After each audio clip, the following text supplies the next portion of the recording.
Ketiganya, Allah Ta'ala tidak pernah memanggil kepada kekasihnya, ialah baginda Nabi SAW, dengan panggilan namanya belaka. Ada di dalam Al-Quran 3 ayat, cuma itu khobar, bukan panggilan. Seperti Muhammadur Rasulullah walladzina ma'ahu asyidda'u 'alal kuffar ruhama bainahum tarahum ruk'an sujadan yatluuna fadlan minallahi wa ridwana. Ada lagi wa ma Muhammadun illa rasul. Itu pun khobar, bukan panggilan. Tapi yang Allah Ta'ala memanggil kepada kekasihnya langsung dengan gelar-gelarnya.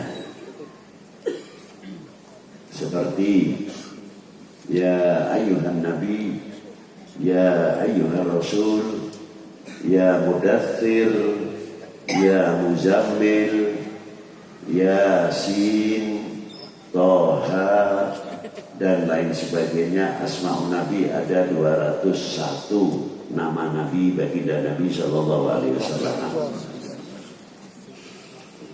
Kalau kita mau memahami, ternyata panggilan itu pendidikan untuk kita semuanya supaya tidak jadi orang yang menyepelekan di antara sesama kita. Karena panggilan itu adalah mengangkat kewibawaan yang memanggil. Kalau baginda Nabi tidak perlu ditambah kewibawaan, itu sudah dijamin oleh Allah Ta'ala. Tapi untuk kewibawaan umat, dengan memanggil baginda Nabi ya Rasulullah, ya Habibullah, Yasin, dan sebagainya, kebesaran-kebesaran. Untuk apa? Untuk meningkatkan kewibawaan yang memanggil. Contoh yang ringan, ada seorang RT yang dipilih oleh lingkungannya sudah menjadi RT walaupun umurnya masih muda. Berarti di lingkungannya dituakan. Apalagi kepala desa, walaupun masih muda sudah dituakan menjadi bapak sedesa. Kalau kita ini kurang memberi contoh kepada publik, karena kita itu merasa punya makom, punya kedudukan, punya wibawa, umur lebih tua, memanggil RT-nya enak saja. T, RT, W, RW. Itu kumuna, itu kepala desa. Umpamanya siapa namanya Fulan, Fulan mau kemana? Contoh kurang baik akan dilihat. Berarti orang itu tidak bisa menghargai pemberian Allah SWT kepada kepala desanya. Anugerah yang didapati kepala desa mendapat titel kepala desa dari masyarakat. Tapi kalau memanggil walaupun umurnya sudah jauh lebih tua, Bapak kemana, Bapak kepala desa, mau kemana, atau Pak Guru, Pak Lurah. Kalau anak-anak masih muda, nak lurah atau nak camat, lebih panggil lagi Mas Camat, Mas Lurah. Minta. Orang yang melihat, yang memanggil umurnya lebih tua, akan menjadi contoh kepada regenerasi muda. Tuh yang tua saja memanggil Pak Guru tidak sembarangan, memanggil Pak Camat tidak sembarangan. Mat, dari mana? Pak Camatnya tidak apa-apa, tapi yang memanggil jatuh. Apa? Dianggap ini orang kurang sopan. Tapi coba apabila memanggil dengan Mas Lurah, Mas Guru, atau Pak Camat, orang akan menilai orang yang begitu tua saja masih memanggilnya kepada kepala desa Pak Lurah atau Pak Camat. Karena apa? Menghargai walaupun masih muda sudah diangkat menjadi kepala atau menjadi bapak sedesa atau se-RT atau se-RW. Inilah. Jadi panggilan itu mengangkat.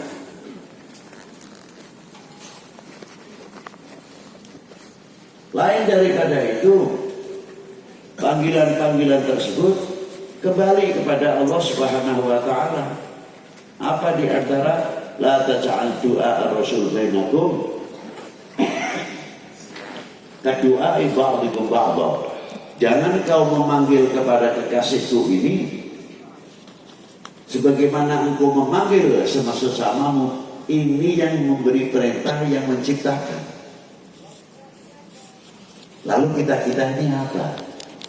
Jadi kita bagi dan Nabi besar kan Muhammad itu kan orang biasa, bedanya beliau Nabi, Rasul, kita kan orang biasa. Loh kalau kanjeng Nabi dianggap kita manusia biasa, lalu kita ini manusia apa?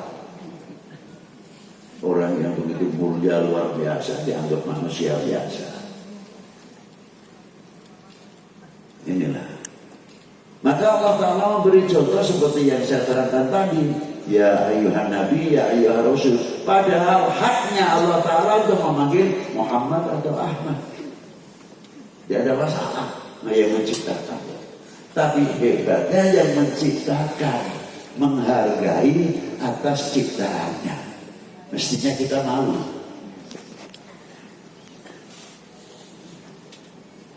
Dan baginda Nabi SAW begitu diturunkan saja sudah disifati oleh Allah Ta'ala. Laqad ja'akum rasulun min anfusikum azizun alaihi ma anittum harisun alaikum bil mu'minina raufur rahim. Sungguh aku datangkan kepada kalian manusia min anfusikum, dari kalian manusia. Di sini kalau Ibnu Abbas membacanya min anfasikum, ditafdilkan.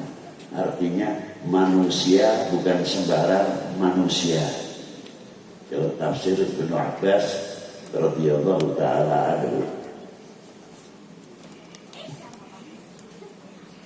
Maka siapa min anfusikum itu tadi? Rasulun min anfusikum, utusan dari kalian manusia, bukan malaikat, bukan jin.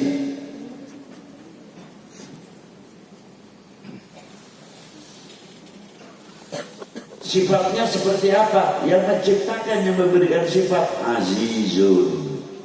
Azizun itu maknanya luas. Orang yang sangat terhormat. Azizun, orang yang mulia. Tapi kaitannya dengan alaihi ma'anitum, maknanya azizun, orang yang sangat peduli terhadap umat. Sangat-sangat peduli. Kalau melihat keberadaan umat ini Rasulullah berat. Bukan berat masalah kerasulannya, jangan salah paham. Berat karena tugasnya, tidak. Melihat umat ini dari mulai baginda Nabi sampai nanti yang dipikirkan ila yaumil qiyamah. Dalam segala hal, sampai ada satu riwayat ketika Rasulullah masih nazar, mau istilahnya mau dunia yang fana ini mau ditinggalkan. Begitu kedatangan Israel, merasakan bagaimana rasanya sakaratul maut. Apa yang diminta oleh Rasulullah Sallallahu Alaihi Wasallam? Mintakan kepada Allah, ya Jibril atau ya Israel, sesakit apapun, sepedih apapun dalam sakaratul maut yang akan terjadi pada diri umatku, cukup aku tanggung untuk kita sendiri, asal tidak ke umatku. Subhanallah. Itu hebatnya Rasulullah SAW. Alaihi ma'an itu. harisun alaikum, yang selalu peduli dan menjaga kepada kita ini, kita umat. Semua sifat yang demikian itu diringkas.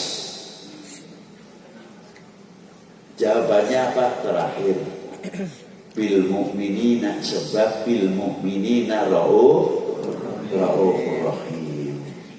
Itu intinya di situ, kepedulian dan sebagainya. Tapi terkadang saya bertanya, sekarang yang bisa membawa azizun alaihi ma anittum itu siapa sekarang? Peduli terhadap bangsa, peduli terhadap umat, berani